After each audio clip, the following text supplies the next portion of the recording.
サンキューパス。見てくれてありがとう。もしよかったらチャンネル登録してね。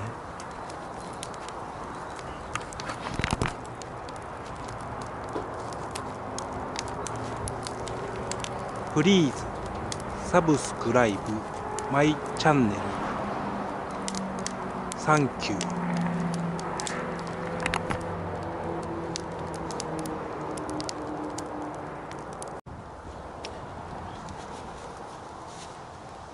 さて、どんなところを使えばいいのか分かりませんね。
こういう、木材のチョッキを作るのに、曲がった刃物を使って